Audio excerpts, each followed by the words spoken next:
Ang masungit na matandang lalaki. Noong unang panahon sa syudad ng Moark, may nakatirang matandang lalaki na nagngangalang Ginoong Ray. At di tulad ng kanyang pangalan, walang sinag ng sikat ng araw ang kanyang pagkatao. Irereklamo niya ang pinakamaliit na bagay at isinisisi sa mga nakapaligid sa kanya ang lahat ng kamalian na nangyayari sa kanyang buhay. Isang araw, habang papaalis na siya para maglakad-lakad sa parke, narinig niya ang kanyang kapitbahay, ang matandang si Ginang Kyle, nagsisisigaw sa kanyang aso. Bakit di mo ko hayaang makapagtrabaho? Paglinisin mo naman ako ng bahay! Pwede bang tumigil ka, matandang babae? Lagi ka nalang humihiyaw at sumisigaw. Hindi na ako makatulog sa kaingayan mo, nakakarindi ka. Galit na galit, umalis siya ng bahay at pumunta ng parke.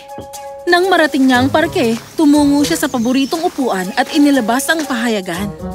Bumubulong-bulong, binuksan niya ang pahayagan. Ay, nakakainis. Sa wakas, napayapa rin ako. Habang nagsisimula siyang magbasa, may narinig siyang tumatawag. Paumanhin po, Ginoo. Habang ibinababa niya ang pahayagan, nakita niya ang isang bata na nakatayo. Ang pangalan nito ay Tim. Ano yun? Paumanhin po, Ginoo. Pwede po ba kayong bumili ng mga biskwit sa akin? Makinig ka, bata. Napakasama na talaga ng araw ko. Huwag mo naman na sanang dagdagan pa.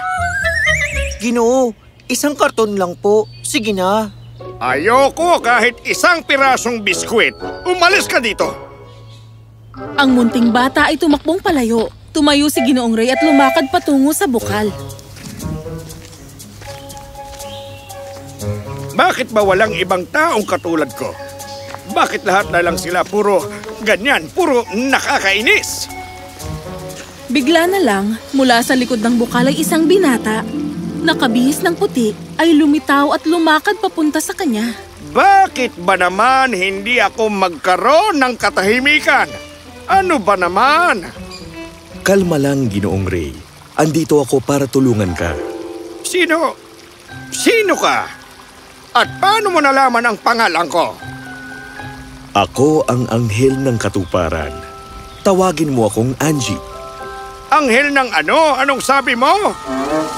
Galing ka ba sa kalapit na kumpanyang madrama? Umalis ka sa harapan ko! Totoong anghel ang lalaki. At para patunayan ito, pumitik siya ng daliri at isang pares ng pilak na sapatos ang bigla na lang lumitaw sa harap niya. Nagulat si Ginoong Ray. Ano yan? Naku! Isa ka nga talagang anghel! Oo, tama ka dyan. At tulad ng sinabi ko, gusto kitang tulungan. At sa panong paraan? Kunin mo itong mga bota tuwing galit ka sa isang tao at gusto mo silang kumilos ng tama, suotin mo yan. At ang bota sa mga oras na yon ay ililipat ka sa katawan ng taong yun at ikaw ay magiging siya. Kung kumilos ka ng mas tama, gagantimpalaan ka ng ginto, pilak at diamante. Ibig sabihin, ilalagay ka ng magandang pilak na mga bota sa lugar niya. Ang naisip na ginto, pilak at diamante ang tumukso sa kanya at agad na tinanggap ang alok. Pero tandaan mo, sa oras na maisip mo at mapagtanto na ikaw pala ang may kasalanan, ibabalik ka ng bota sa iyong sarili. Ako ang may kasalanan? Siyempre hindi, no? Magaling. Pagkasabi nun, naglaho ang anghel. Kinuha ni Ginoong Ray ang sapatos at umuwi na. Sumunod na araw, pagkagising niya, narinig niya ang sigaw ng kapitbahay, ang matandang si Ginang Kyle. Bakit hindi mo ko hayaang makapagtrabaho? Ano ka ba naman? Hayaan mo kong makapaglinis ng bahay! Pagkarinig ng sigaw nito, nagalit si Ginoong Ray at naalala ang pares ng pilak na bota. Agad niya itong sinuot at habang nagtatali ng sapatos, nagising siya sa bahay ni Ginang Kyle. Wow! Gumagana talaga itong sapatos na ito!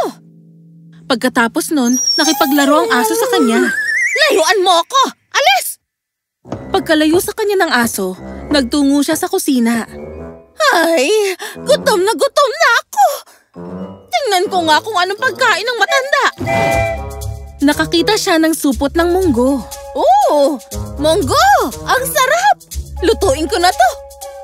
Habang ibinubuhos niya ang munggo sa mangkok, napansin niyang hinihila ng aso ang damit niya. Ano? Anong gusto mo? Layuan mo nga ako! Pero hindi nakinig ang aso. Nakakapit ito sa damit niya. At biglay, ang buong mangkok ng munggo ay dumulas sa kamay niya at nahulog ito. Nagalit siya ng husto at sumigaw ng malakas. Bakit hindi mo ako hayaang makagawa ng pagkain? Parang awa mo na! Paglutuin mo naman ako! Gutom na ako! At sa sandaling yon, narinig niya ang sariling tinig na nanggagaling mula sa katabing bahay. Pwede ba tumigil ka na? Lagi ka na lang sigaw ng sigaw. Hindi ako makatulog sa gabi sa tuloy-tuloy na kaingayan mo. Nanlaki ang mga mata niya sa natanto ng oras na yun. At sa sandaling yon, si Ginoong Ray ay muling nasa bahay na niya. Tumulo ang luha sa mga mata niya. Agad niya itong pinunasan. Hindi ako pwedeng magkamali. Niloloko lang ako ng anghel na yon. Pagkasabi nun ay umalis siya ng bahay at hindi niya naisip na suot pa rin niya ang pares ng sapatos. Nang marating ang parke, naupo siya sa dati niyang pwesto at binuksan ang pahayagan. Nang biglang narinig niya muli ang boses ni Tim. Paumanhin, Ginoo. Bumili na po kayo ng biskwit ko ngayon. Sige na po. Sinabi na ngang ayoko niyan. Sa isang saglit, si Ginoong Ray ay si Tim na ngayon. Gising na, Tim. Binuksan ng mga mata at nakita ang isang babaeng namumutla. Lumabas ka na at magbenta ng mga biskwit, anak. Hindi pa rin ako makakalabas ng bahay sa ngayon. Wala siyang anumang sinabi at nakatingin lang sa babae. Bilisan mo at sana'y makabenta ka ng maraming biskwit para makabayad tayo ng bahay sa may-ari. At kung hindi, mawawalan tayo ng bahay na matitirhan. At dito, tumulo ang luha sa kanyang mga mata at napagtanto niya na mali na naman siya. Sa isang saglit, balik na naman siya sa parke at naupo. Nanginginig ang mukha niya habang pumapatak ang mga luha sa pisngi.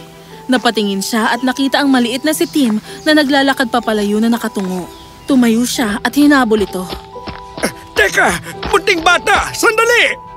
Paglingon ni Tim, tumakbo sa kanya si Ginoong Ray at yumuko at yumakap sa kanya. Pagpasensya mo na ako, munting bata. Okay lang po. Ayaw niyo po ng biskwit. Ay nako, mahilig ako dyan. Bigay mo sa akin ang lahat ng dala mo at babayaran kita sa lahat ng biskwit na maaari mong gawin sa isang buong buwan. Eto, kunin mo lahat ng pera at dalhan mo ako ng mas maraming biskwit bukas. Tuwang-tuwa, hinalikan siya ng maliit na bata sa pisngi at ibinigay ang lahat ng kanyang dalang biskwit. Nang araw ding iyon, pinuntahan ni Ginoong Ray si Ginang Kyle at ibinigay dito ang lahat ng dalang biskwit. Oo, at para saan naman ang mga ito? Teka, sabihin na nating hindi ako naging mabuting kapitbahay at ito ang paraan ko para humingi ng pasensya. Napakabait mo naman, Ray. Ginang Kyle, simula pa lang ito. Pagkatapos nun, mula sa pagiging mainitin ng ulo ay naging may mabuting puso at mapagbigay na tao si Ginoong Ray.